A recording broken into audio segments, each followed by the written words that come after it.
नाम लीनो दिन भरी जवान रे उल्लू भर पानी में तू डूब के मर जा रे उल्लू भर पानी में।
मिल जाएगो माटी में बनायो काटी में मिल जाएगो माटी में एक दिन काया तेरी बच जाएगी काशी में एक दिन काया तेरी बच जाएगी काशी में।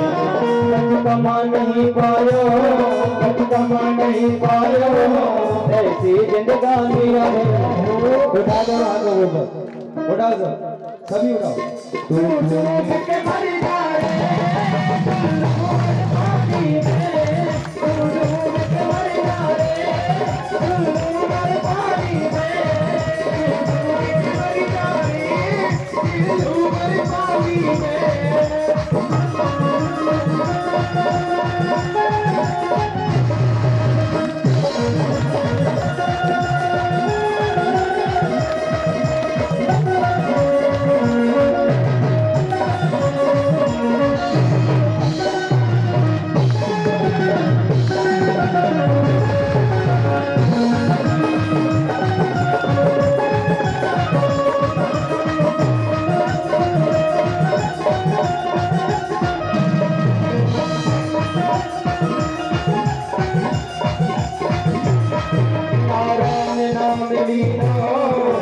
कृष्ण नाम लीनो दिन भरी जवानी में डूब के मर जा रे उल्लू भर पानी में तू डूब के मर जा रे उल्लू भर पानी में उल्लू भर पानी में उल्लू भर पानी में उल्लू भर पानी में।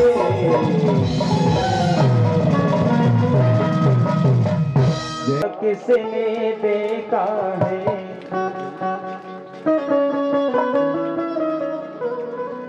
गजल कर मस्त जवानी में बुढ़ापा किसने देखा है बुढ़ापा किसने देखा है बुढ़ापा किसने देखा है बुढ़ापा किसने देखा है बुढ़ापा देखा है बुढ़ापा किसने देखा है गजल कर मस्त जवानी में बुढ़ापा किसने देखा है गजल कर मस्त जवानी में बुढ़ापा किसने देखा है।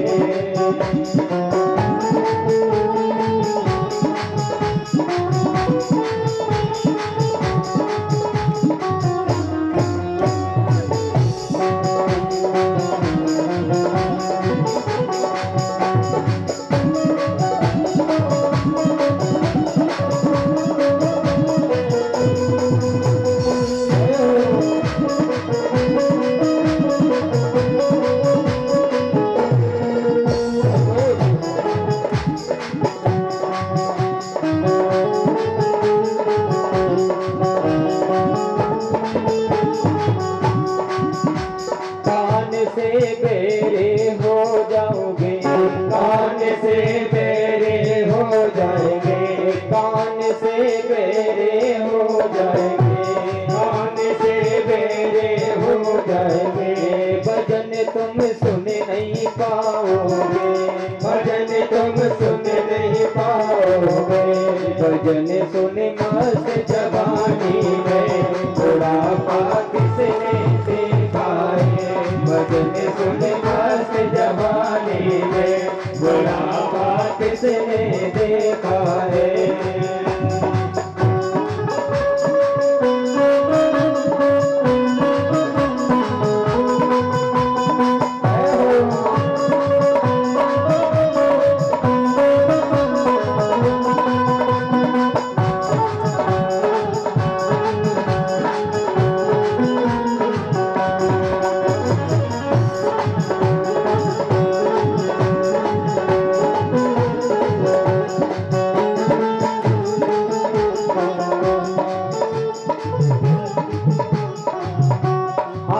से अंधे हो जाओगे, से अंधे हो जाओगे।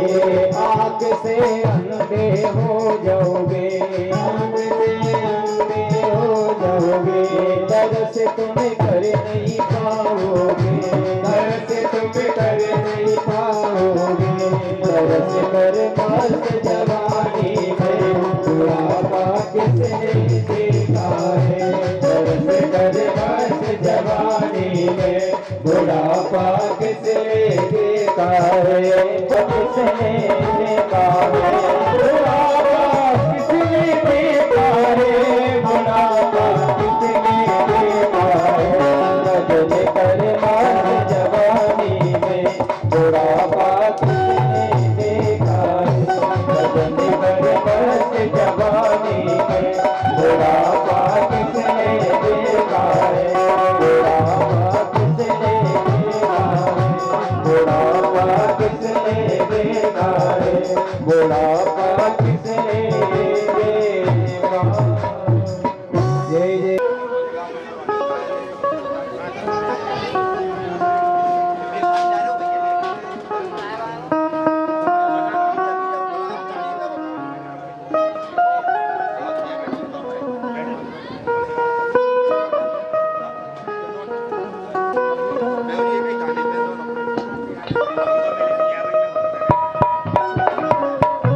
कर पाएंगे?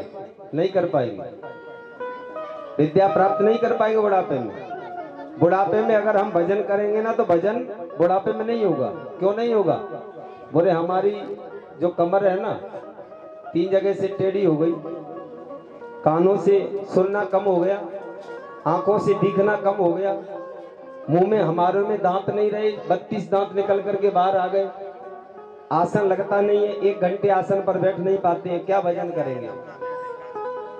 भजन की कोई उम्र नहीं होती है।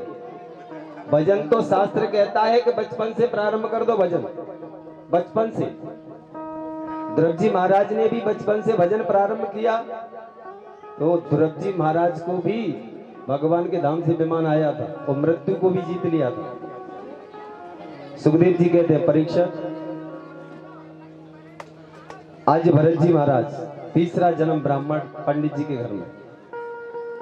पंडित जी महाराज अपने पुत्र को कभी गीता पढ़ाते, कभी भागवत पढ़ाते, कभी अनुष्ठान की और भी शिव पुराण और भी अनुष्ठान के सब पढ़ाते। लेकिन वो बेचारे जो भरत जी थे ना, उनके बेटा बन करके आए, कुछ याद नहीं करते और पागलों की तरह रहते। जैसे कोई पागल रहता है ना, पागल बन करके रहते। पंडित जी ने कहा, बोले ये छोटा वाला जो मेरा बेटा है ना, ये तो जड़ है, मूर्ख है, इसलिए इसका नाम मैं जड़ भरत रख देता हूं। जड़ भरत रख दिया उसका नाम। जो बड़े वाले दोनों भाई थे ना, उनका विवाह कर लिया पंडित जी ने, छोटे वाले भाई का विवाह नहीं किया, छोटे वाले बेटे का विवाह नहीं किया। कौन से बेटा है ये बन करके आए?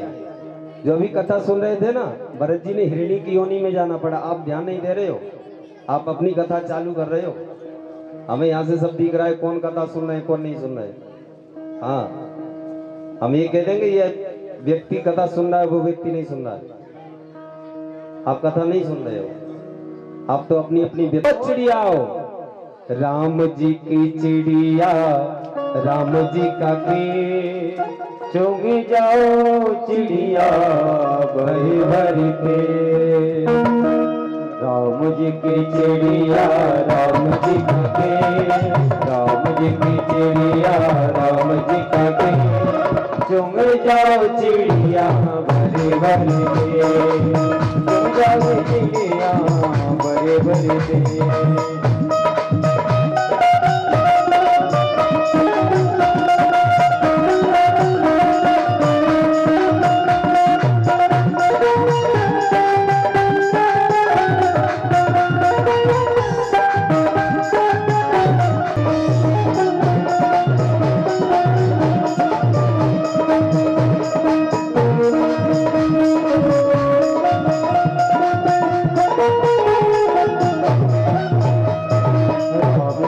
चिड़िया राम जी का खेल, राम जी की चिड़िया राम जी का खेल। तुम जाओ चिड़िया भरे भरे पे, तुम जाओ चिड़िया भरे भरे पे।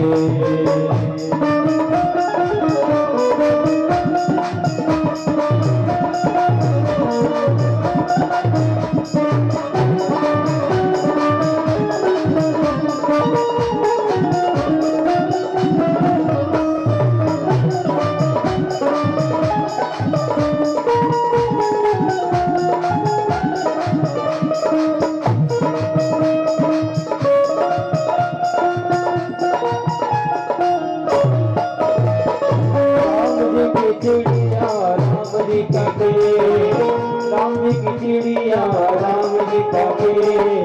तुम जाओ चिड़िया भरे भरे के, तुम जाओ चिड़िया भरे भरे के। राम जी की चिड़िया राम जी का के, राम जी की चिड़िया राम जी का के। तुम जाओ चिड़िया भरे भरे के, तुम जाओ चिड़िया भरे भरे के। तुम जाओ चिड़िया भरे भरे के, तुम जाओ चिड़िया निकल गए जंगल में जाकर के और हरि भगवान का चिंतन करने लगे, हरि भगवान का भजन करने लगे। उसी जंगल में कौन आ रहे थे? एक सिंधु देश का राजा आ रहा था।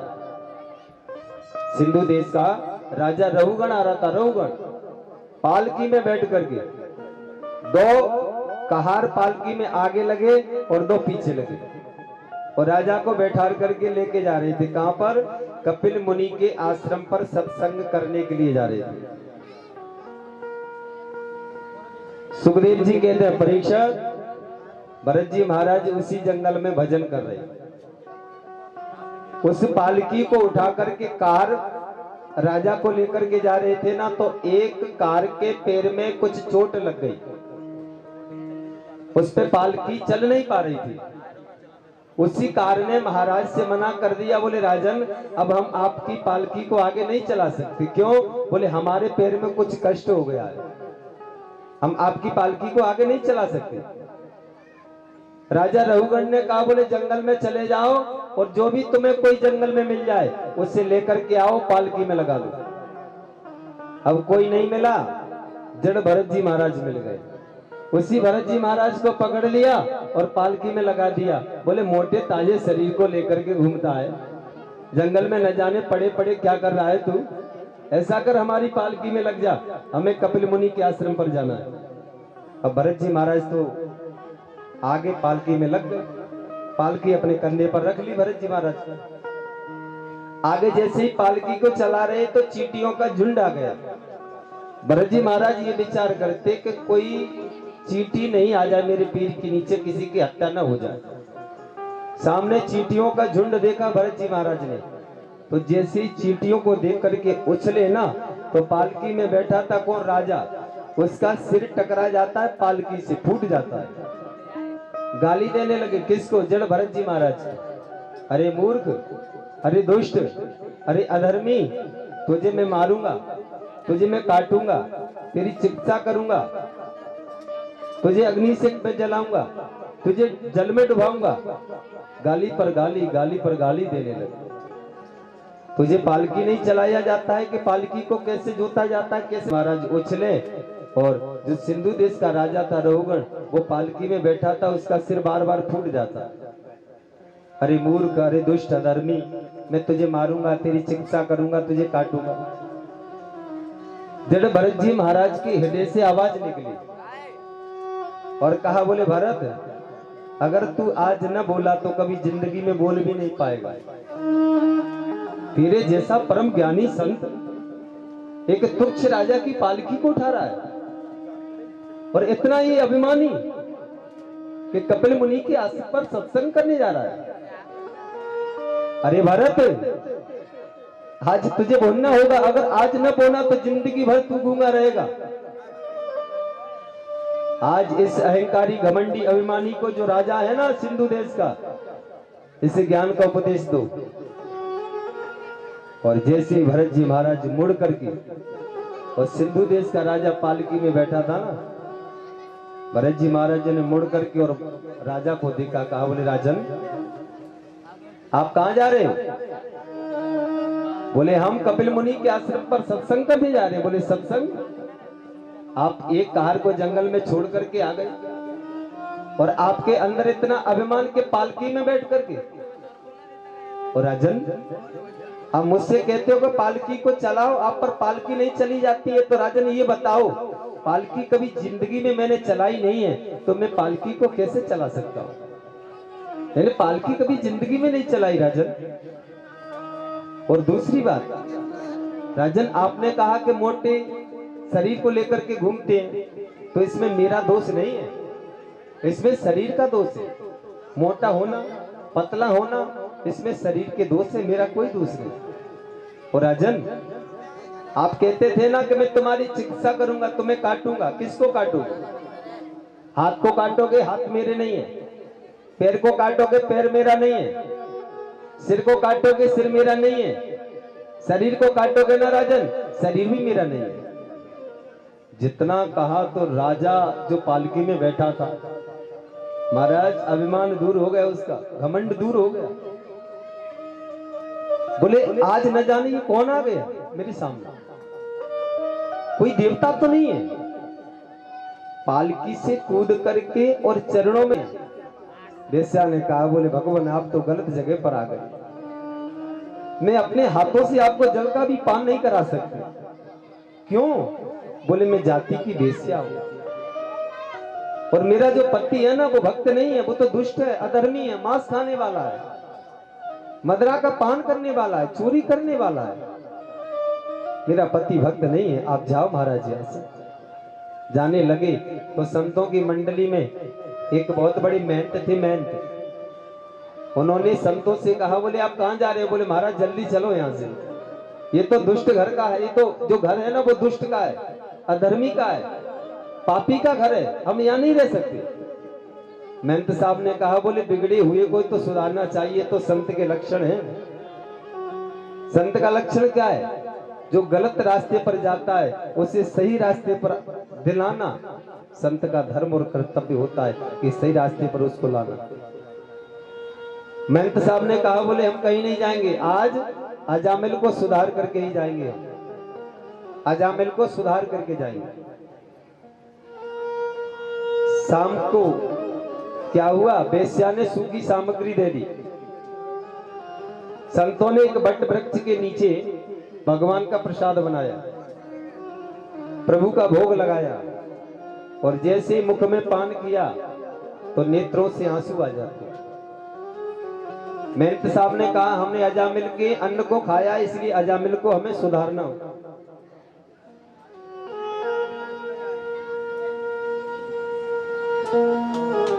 कली वृंदावन बिहारी लाल की। संतों ने क्या कहा? बोले हमने अजामिल के घर के अन्न को खाया है, हमको अजामिल को सुधार करके जाना होगा। रात्रि की बेला, रात्रि के 12 बज रहे थे, अजामिल चोरी करके ला रहा था, और सामने देखा तो संतों की मंडली, और संतों को देख करके अजामिल तो महाराज क्रोध होने लगा। अपनी पत्नी को बुलाया, जल्दी आओ। पत्नी बाहर आई, क्या बात है? बोले संतों को यहाँ पर किसने बुलाया? बोले किसी ने नहीं बुलाया, ये आ गए यहाँ पर, भगवान का प्रसाद बना रहे हैं, भोग लगा रहे हैं और अभी यहाँ से चले जाएंगे। संतों ने कहा, बोले बेटा अजामिल आप इधर आओ। अजामिल सामने आ गया। क्या बात है महाराज? बोले हमें आप दक्षिणा नहीं दोगे? हमने आपके घर का भोजन पान किया है और जो भोजन संत पान करते हैं तो जजमान दक्षिणा देता है, आप हमें दक्षिणा नहीं दोगे? अजामिल ने कहा, बोले बाबा जी जो तुम्हारी सामग्री है ना, जो तुम्हारे पास में धन है ना, उसको और रख जाओ यहाँ से और भागो यहाँ से। हाँ, इस डाकू से ही आप धन लेने की इच्छा करते हो, दक्षिणा लेने की इच्छा करते हो। संतों ने कहा, बोले बेटा हमें कोई धन नहीं चाहिए, एक आप काम करोगे? बोले कहो। तुम्हारे घर में कितनी संतान है? बोले 4 पुत्र है, 5वां होने वाला है। संतों ने कहा, बोले अगर वो 5वां पुत्र हो जाए ना तो उसका नाम नारायण रख देना। क्या रख देना मैया? क्या रख देना? नारायण। आज अपने बेटे का कौन नाम रखती है? किसी मैया के बेटे का नाम नारायण है? ऊपर हाथ उठाना, किस मैया के बेटे का नाम नारायण है? गोपाल है, मधुसूदन है, गोविंद है, दामोदर है, ये भी नाम नहीं है तो क्या है? चिंटू है, मिंटू है, टिंकू है। हाँ, ये नामों से उद्धार हो जाएगा। ये नाम अच्छे हैं मैया। पहले का जमाना क्या था? क्या नाम रखते थे? दामोदर, मधुसूदन, गोपाल, गोविंद, दाऊदयाल, ऐसे से नाम रखते थे माता अपने अपने बेटों की। और आजकल तो नामों को ही बर्बाद कर दिया, मिट्टी में मिला दिया, नामों को मिट्टी में मिला दिया। पति पत्नी कितने होते हैं? पति और पत्नी कितने होते हैं? क्यों भैया बताइए, कितने होते हैं पति पत्नी? नहीं पता? एक। कितने होते हैं भैया तुम बताओ, कितने होते हैं पति पत्नी? कितने होते हैं? पूछ लो एक दूसरी मैया से, बगल में बैठी है, जब फिर जवाब दे। कितने होते हैं पति पत्नी? 1 या 2? कितने? 1 2? अब आधे तो 1 कह रहे हो, आधे 2 कह रहे हैं। कितने होते हैं सेठ जी? 2? तुम्हारा भी आंकड़ा गलत है।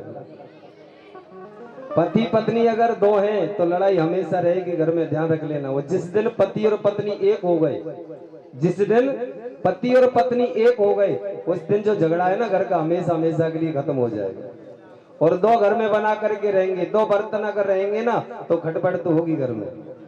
और जिस दिन पति और पत्नी एक हो गए, एक, उस दिन घर का खटका खत्म। इसीलिए आज के बाद में अगर पूछे कि पति पत्नी कितने होते हैं तो 1 होते हैं। पत्नी और पति का जो स्वरूप है ना, वो 2 है, आत्मा 1 है, आत्मा दोनों की 1 है। इसलिए पति पत्नी 1 होकर के रहना चाहिए घर में। सुखदेव जी कहते हैं, परीक्षा आज जब अजामिल के यहाँ पर 5वां बेटा हुआ तो 5वें बेटे का नाम अजामिल ने क्या रखा? नारायण। नारायण रख दिया। अब तो सामने बेटा है तो नारायण, जा रहा है बेटा तो नारायण, खा रहा है बेटा तो नारायण, पी रहा है बेटा तो नारायण। भाव कुभाव अनख आलसों और नाम जपत मंगल दिस दसों। भगवान का नाम तो कैसे भी लो, चाहे तो बेटे के नाम पर रख करके लो या किसी के नाम पर रख करके लो, नाम अगर लोगे तो नाम तो कल्याण करता है। और जब अजामिल का अंत समय आया ना तो यमराज ने कहा, बोले जाओ अपने यमदूतों से और रस्सी ले जाओ, रस्सी ले जा करके अजामिल के गले में रस्सी डाल करके अजामिल को खींच के लाओ और नरकों में डाल देना। अब तो यमराज के यमदूत आ गए, वो गले में रस्सी डाली और जैसे ही रस्सी डाली, रस्सी को खींचा, काले काले दांतों वाले यमराज के यमदूत उसी को दिखते हैं जिसकी मृत्यु होती है, उसी को, और किसी को नहीं दिखते। जिसकी मृत्यु होती है ना, उसके चारों तरफ गांव वाले बैठे रहते हैं, पड़ोसी बैठे रहते हैं, परिवार वाले बैठे रहते हैं। लेकिन जब वो घबराता है ना तो ये समझना कि उसको लेने के लिए यमराज के यमदूत आए, वो चिल्लाता है बचाओ बचाओ बचाओ, ऐसे उसे दिखाई देते हैं और किसी को दिखाई नहीं देंगे, मरने वाले को ही दिखाई देते।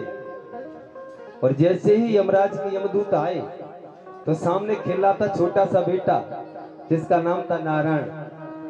अजामिल ने कहा बेटा नारायण नारायण नारायण बचाओ नारायण बचाओ नारायण बचाओ। और जैसे आवाज लगाई तो सुखदेव जी के तो परीक्षण भगवान विष्णु के यहाँ से भगवान के पार्षद आ गए बचाने के लिए और यमराज के यमदूतों को धक्का दे दिया और भगा दिया, भगो यहाँ से चलो जाओ। दोनों में लड़ाई होने लगी, झगड़ा होने लगा तो भगवान के पार्षदों ने धक्का दे करके भगा दिया। बोले आप अजामिल को नहीं ले जा सकते, क्यों? ये पापी है, ये अधर्मी है, ये मांस खाने वाला है, इसने माता पिता की सेवा नहीं की, इसने अच्छे अच्छे राजाओं की चोरी की, इसने मदिरा का पान किया है, ये अधर्मी है, दुष्ट है, इसको हम लेने आए हैं। भगवान के पार्षदों ने कहा बोले इसको नहीं ले जा सकते आप, क्यों? बोले अंत समय में इसने नारायण के नाम को गाया है और जो नारायण के नाम को गाता है वो कभी स्वप्न में भी नरकों में नहीं जाता है। बोले इसने भगवान के नाम को नहीं गाया है, इसने तो अपने बेटे के नाम को गाया है। बोले बेटे के नाम को तो गाया है लेकिन भगवान नारायण का नाम तो है ना, बेटे का नाम रख के करो आप गाओ तो भी कल्याण करेगा। भाई का अगर नाम है नारायण तो भी वो कल्याण करेगा। भगवान के पार्षदों ने धक्का दे दिया, भगा दिया, भगो यहाँ से। इसने अंत हर हो गए बब से पार लेकर नाम तेरा हो गए। ऐसे नहीं मैया हाथ तो है आपके पास में, कौन कौन के पास में हाथ है? हम 3 दिन से कह रहे हैं, आप ध्यान नहीं देते हो। इस बार तो 2 हाथ आए, अगली बार एक ही हाथ से आओगे जो भगवान की सेवा नहीं करेगा ताली हो जाएगा। उठा दोनों हाथों को ऊपर।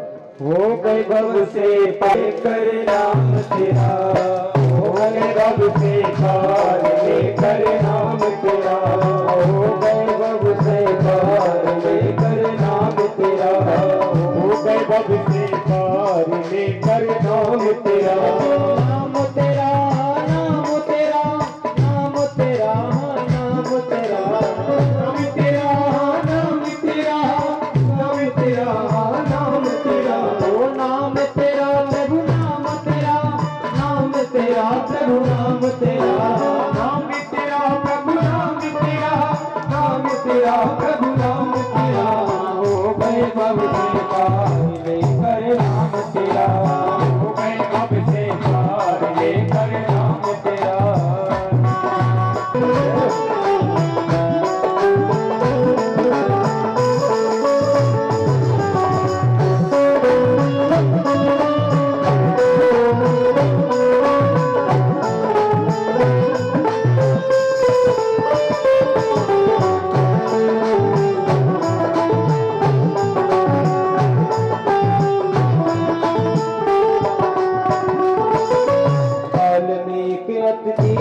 कीता बुरे कर्म में सदा दीन था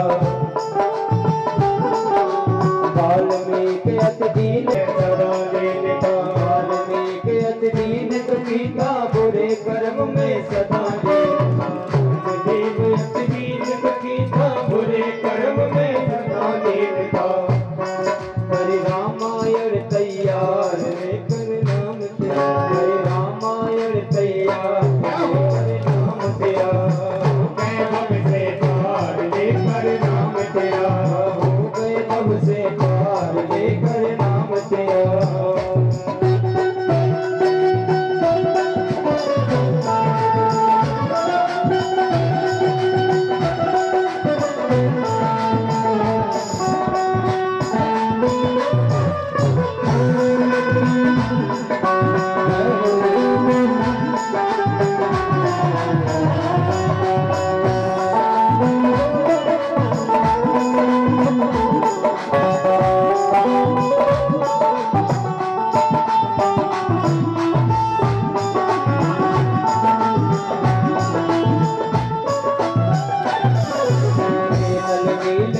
के गानर राम नाम लिख दिया राम नाम लिख दिया सिला पर राम नाम लिख दिया सिला पर नील जाति के गानर राम नाम लिख दिया सिला पर राम नाम लिख दिया सिला पर राम नाम लिख दिया सिला पर हो गई सेना पार गई सेना पार लेकर नाम तेरा, हो गए भव से पार लेकर नाम तेरा। नाम तेरा प्रभु नाम तेरा, नाम तेरा प्रभु नाम तेरा, नाम तेरा प्रभु नाम तेरा, नाम तेरा प्रभु नाम तेरा। हो गए भव से पार लेकर नाम तेरा, हो गए भव से पार लेकर नाम तेरा।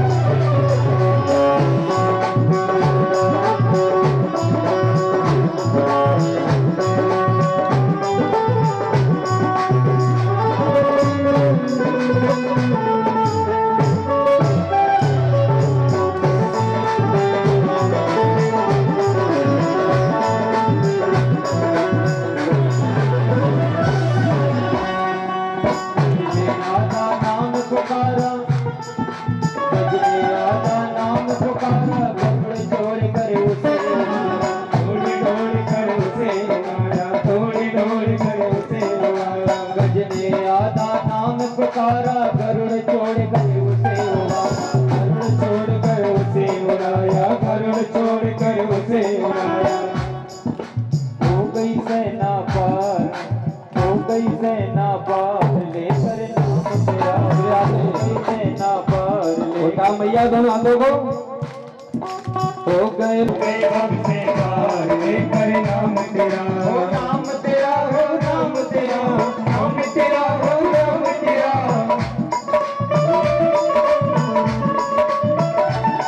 हो गए भव से पार लेकर नाम तेरा, हो गए भव से पार लेकर नाम तेरा, हो गए भव से पार लेकर नाम तेरा, हो गए भव से पार लेकर नाम तेरा, हो गए भव से पार लेकर नाम।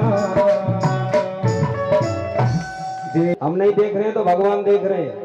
न तो यहाँ धर्म की बुराई, न यहाँ कथा की बुराई, न यहाँ भक्त की बुराई, न भक्त के प्रेमी की बुराई और न भगवान की बुराई। क्योंकि किसी को कोड़ी कम नहीं देता और किसी को दमड़ी ज्यादा, और समझदार तो चुप रहता, मूर्ख शोर मचाता। मेरे मालिक की दुकान में सब लोगों का खाता, सब लोगों का खाता है मालिक की दुकान में। ध्यान रखना, ये मत सोचना कि हमारा खाता नहीं है। लिस्ट बन करके तैयार है, तैयार हो गई।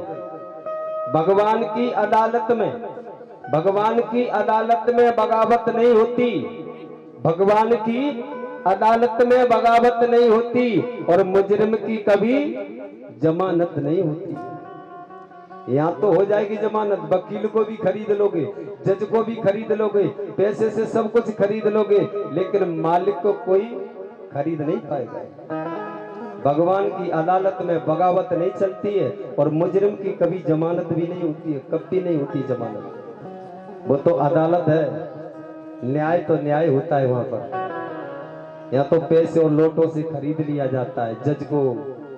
महाराज, जहाँ तक के मंत्री भी खरीद ही लिए जाते हैं, लेकिन परमात्मा को कोई खरीद नहीं सकता है। वहां तो न्याय होता है ठाकुर जी के दरबार में। एक बार बड़े प्रेम से जयकारा लगाएंगे। बोले कृष्ण कन्हैया लाल की जय, जय श्री राम। क्योंकि परमात्मा किसी को भूखा सुलाता नहीं है, परमात्मा किसी को भूखा सुलाता नहीं है, भूखा उठाता जरूर है, भूखा जगाता जरूर है, लेकिन परमात्मा भूखा सुलाता नहीं है किसी को। कोई दिन में 1 लाख रुपए कमा रहा है, कोई दिन में 10,000 कमा रहा है, कोई दिन में 5,000 कमा रहा है, और कोई दिन में 1 रुपए भी बेचारा नहीं कमा रहा है। लेकिन कम से कम भले आदमी हो, अपने नीचे तो झांको। आप तो सब कुछ परमात्मा ने दिया है। देखो, लाखों लोग तो ऐसे हैं जिसकी आंख नहीं है, और परमात्मा ने आपको तो आंखें दी हैं, जो आंखों से आप कथा देख रहे हो, भक्तों के दर्शन कर रहे हो। लाखों लोग तो ऐसे हैं जो कानों से भी सुना बहुत कम जाता है, आपके पास में तो कान भी है। लाखों लोग तो ऐसे हैं कि उनके पास में हाथ नहीं है, हाथ नहीं है, हमारे आपके पास में तो ठाकुर जी ने हाथ दिए। और लाखों लोग तो वो हैं जो खाने के लिए भीख मांग रहे हैं बाजार में जाकर के, देखना, खाने के लिए। और हम तो मालिक बन करके बैठे हैं, घर के मालिक।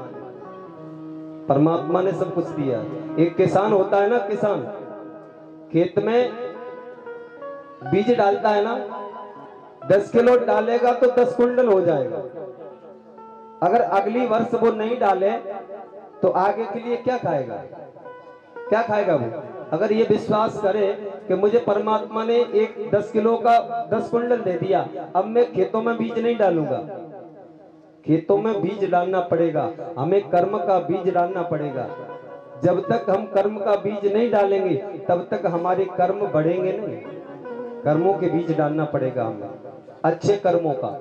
जैसे किसान अपने खेत में अच्छे अन्न का बीज डालता है, ठीक उसी तरह हमको भी अच्छे कर्म का बीज डालना पड़ेगा। और आप यहाँ बैठे हो ना, ये आपकी खेती है, और इस खेती में आप भक्ति का बीज डाल रहे हो सभी। और ये हरी भरी तैयार जब हो जाएगी ना, तो आप इसको काटोगे, आप ही अपने हाथों से काटोगे इसको। इसका जो कर्म का जो फल है ना, परमात्मा आपको अवश्य देंगे, इंतजार करना पड़ता है। जैसे किसान की फसल पकने के बाद में तैयार हो जाती है ना, फिर किसान अपनी फसल को काटता है, ठीक उसी तरह भगवान की भी ये संसार फसल है। और जैसे किसान पकने के बाद में अपनी फसल को काटता है, ठीक परमात्मा भी पकने के बाद में अपनी फसल को काट लेता है, अपनी फसल को काट के तैयार कर देता है। भैया जाए लेके तुमको और कर देंगे, करने पसीना आ रहा है, देखो क्या हालत है रही है। ऐसा मत करो भाई, हम पे भी दया करो। 4-5 घंटे बोल रहे हैं और ऐसी परिस्थिति मत करो, हाँ के जान निकल जाए इधर। आज प्रहलाद ने दैत्य बालकों का एक दूसरे का हाथ बन लेकर के और गोल घेरा बना लिया, गोल घेरा। और गोल घेरा बनाने के बाद में आज प्रहलाद कहते हैं दैत्य बालकों से, बोले आज आप हमारे साथ में गोविंद के नाम को गान करो। जो मेरे पिता मुझे मारते हैं ना, तो संकट के समय मुझे बचाने के लिए वही नारायण आता है। आज सुखदेव जी कहते हैं परीक्षित, दैत्य बालकों को एकत्रित कर लिया और हरि भगवान का सुमिरन करने के लिए तैयार हो जाते हैं। भगवान हरि का कौन सा नाम है? नारायण। कौन कौन भगवान के नाम को लेंगे? आप नहीं लेंगे भगवान के नाम को, किसके नाम को लोगे? तो उठाओ दोनों हाथों के, से क्यों शर्म रहे हो आप? उधर में प्रहलाद जी भी तो नाम को ले रहे हैं, इधर में हम भी ले लेते 2-5 मिनट। श्रीमन नारायण नारायण नारायण हो, पाप होती सब नारायण। श्रीमन नारायण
आज प्रहलाद जी उधर में उससे लौटार देते, बोले जा अभी तो तू फेल हो गया, द्वारा से पेपर फिर दे और तू पास हो जाएगा तो तेरा रिजल्ट तेरे सामने आ जाएगा। सुखदेव जी कहते हैं परीक्षित, आज प्रहलाद को हिरण्यकश्यप ने पकड़ लिया। हे दुर्विनीत मंदरात्मन कुलभेद किरारम स्तब्धम अक्षशासनोत्तम निषेत्वादयमक्षयम्। अरे दुष्ट, अरे दुर्विनीत प्रहलाद, तुझे मैं बार बार कोशिश करता हूं मारने की, लेकिन तू मरता नहीं। कयाधु के हाथ में जहर का गिलास दिया, बोले जाओ प्रहलाद को अपान करा दो। कयाधु ने जहर का गिलास लेकर के और प्रहलाद को पिलाया।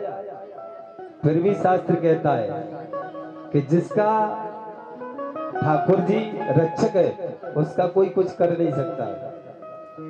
जाको राखे साइया मार सके न कोई, और बाल न बांका कर सके, जो जगवे री हो।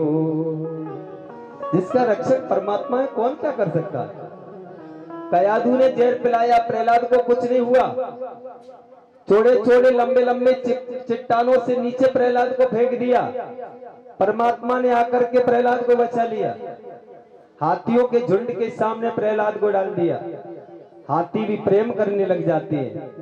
और बहुत बड़े बड़े जहरीले नागों के सामने प्रहलाद को डाल दिया, लेकिन नाग देवता भी प्रहलाद से लिपट जाते हैं, वो भी प्रेम करने लग जाते हैं। ये तो हमारे नारायण का परम भक्त है, इसको हम नहीं मारेंगे। हिरण्यकश्यप विचार करने लगा, बोले आज भी प्रहलाद नहीं मरता। तो अपनी बहन को बुलाया, होलिका को बुलाया, और होलिका के पास में एक चुंदरी थी। उस चुंदरी को उड़ करके होलिका अग्नि में भी बैठ जाती ना तो जलती नहीं। हिरण्यकश्यप ने होलिका को बुलाया और कहा, बोले बहना मेरा जो बेटा है ना बड़ा दुष्ट है। आपके पास में जो चुंदरी है ना, उस चुंदरी को आप उड़ करके बैठ जाना और मेरे बेटे प्रहलाद को अपनी गोदी में बैठा लेना। लकड़ियों की चिता बनाएंगे, उस चिता पर ऊपर आप बैठ जाना। प्रहलाद मर जाएगा और आप बच जाओगे। उसी चुनरी को लेकर के होलिका लकड़ियों की चिता में बैठ गई, चुनरी को ओढ़ लिया और प्रहलाद को अपनी गोदी में विराजमान कर लिया। आग लगा दी। भगवान नारायण ने पवन देव को आदेश दिया और जैसे ही हवा आई ना तो जो होलिका की चुंदरी थी ना प्रहलाद जी के ऊपर आ जाती है और होलिका के पंख पखेड़ उड़ जाते हैं। प्रहलाद का कुछ भी नहीं होता है। बोली नारायण भगवान की। जिसका रक्षक परमात्मा है कोई कुछ नहीं कर सकता। प्रहलाद फिर बच गए। अब तो हिरण्यकश्यप कहने लगा, बोले प्रहलाद तुझे बाद में मारूंगा, पहले ये बता तेरा नारायण कहाँ है। सबसे पहले मैं तेरे नारायण को मारूंगा। कहाँ है तेरा नारायण? हरि व्यापक सर्वत्र सुजाना, प्रेम से प्रगट होए में जाना। पिताजी हरि भगवान तो सर्वत्र हैं, सभी जगह हैं। पिताजी हरि भगवान तुम्हारे अंदर, हरि भगवान मेरे अंदर, और पिताजी हरि भगवान तो इस खम्मे में विराजमान है। बोले इस खम्मे में है? बोले हाँ। हिरण्यकश्यप ने उस खम्मे को अग्नि से लाल बना दिया, तपा दिया, और प्रहलाद से कहा प्रहलाद जाओ अपने भगवान से मिल लो। प्रहलाद घबराने लगे कि अब अग्नि के खम्मे से मुझे जलाया जाएगा, अब क्या करूं। जैसे ऊपर से एक चींटी नीचे के लिए आ रही थी, नारायण भगवान बन करके आ गए और कहा, बोले प्रहलाद तुम घबराना मत, तेरे सामने खड़ा हूं। लाल अग्नि का तपा हुआ खम्बा, और प्रहलाद से कहा, बोले जाओ मिल लो अपने भगवान से। तो ऊपर से चींटी आ रही थी, भगवान ने संकेत दिला दिए, बोले घबराना मत प्रहलाद, तेरे सामने खड़ा हूं। और जैसे ही प्रहलाद को उस खम्मे से लगाया तो सुखदेव जी कहते खम्मा शीतल हो गया, पवित्र ठंडा हो गया। किसकी कृपा? परमात्मा की कृपा। हिरण्यकश्यप ने कहा, प्रहलाद तेरा भगवान इसमें है? बोले हाँ। हिरण्यकश्यप ने जैसी गदा लेकर के और जैसी खम्मे में प्रहार किया तो उसमें से कौन आए? कौन निकले मैया खम्मे में से? है भगवान, नृसिंह भगवान। तो जयकारा लगा दो एक बार, बोले नृसिंह भगवान की जय जय श्री राम। नृसिंह भगवान ना तो पुरुष का स्वरूप और ना कोई जानवर का स्वरूप। देवता भी ये कहते हैं कि ये कैसा स्वरूप है, हम इस स्वरूप को तो पहली बार देख रहे हैं, ये नारायण नहीं हो सकते।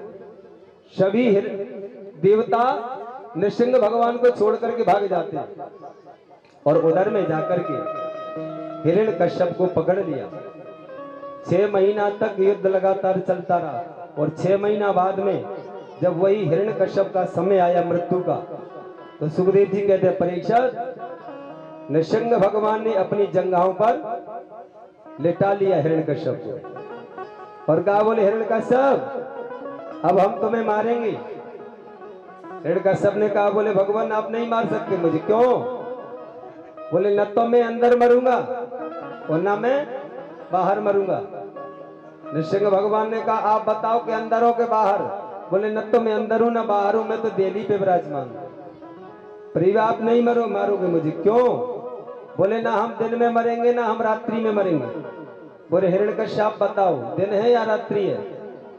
हिरण्यकश्यप ने कहा, बोले ना तो दिन है और ना रात्रि है, ये तो दिन भी है और रात्रि भी है, फिर भी आप नहीं मार सकते। क्यों? बोले हमने ब्रह्मा जी से ये भी वरदान मांगा कि ना हमको कोई पशु मार सकता है और ना कोई जानवर मार सकता है। बोले ना कोई पशु और ना कोई पुरुष हमें मार सकता है। भगवान ने कहा, बोले आप बताओ हम पुरुष है या कोई जानवर है? बोले आप ना तो पुरुष हो न जानवर हो, फिर भी आप नहीं मार सकते। क्यों? बोले हमने ब्रह्मा जी से भी वरदान मांगा था कि 12 महीनों में से हमारी मृत्यु नहीं होना चाहिए।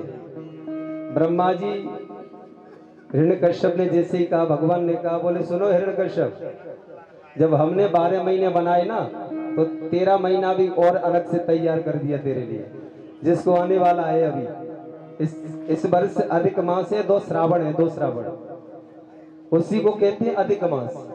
वही पवित्र अधिक मास आ गया और भगवान नृसिंह ने कहा, बोले तेरे लिए जब 12 महीना बना सकते हैं तो हिरण्यकश्यप मारने के लिए 13 महीना भी बनाया जा सकता है। बोले हमने ब्रह्मा जी से कहा है, ये भी मांगा है क्या? बोले जो भी आप जिस वस्तु को आप बनाते हो उस वस्तु से हमारी मृत्यु नहीं होना चाहिए।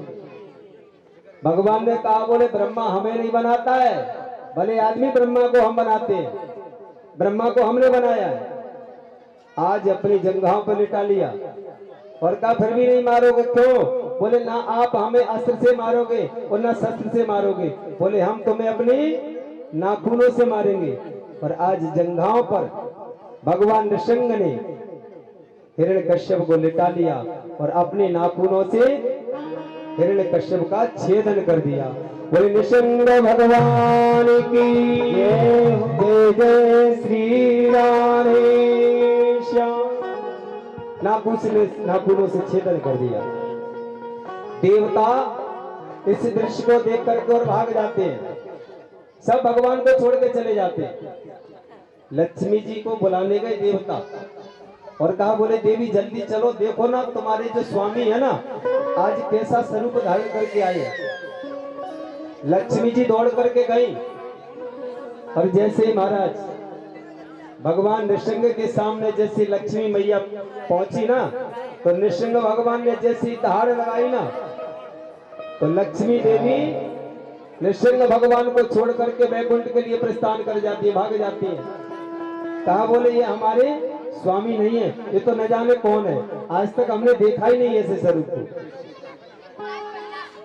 आज सुखदेव जी कहते हैं परीक्षित, सभी देवता घबराने लगे। हाँ ये नृसिंह भगवान है साक्षात, ऐसा ही स्वरूप लेकर के आए थे हिरण्यकश्यप को मारने के लिए। और जब दुष्टों का बोलबाला होता है ना तो ऐसे ही स्वरूप को लेकर के आते भगवान।